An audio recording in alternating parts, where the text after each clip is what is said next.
is my curry, beef curry, carrots, onions, and potato for my visitors.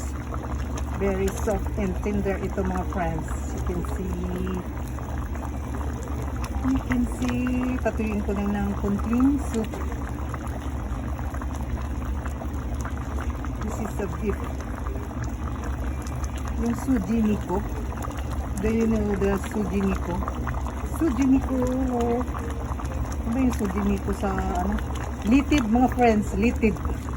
Litid ng baka. Ayan, kumukulo-kulo na siya. Ayan. Curry. Beef curry. Ito lang po yung handa ko sa aking visitors. Sa mga kanyang mga anakis. Ayan, pakulo-kulo lang natin. And then, after that, okay na siya. That's it. Curry para sa tanghalian nila. Thank you for watching, friends.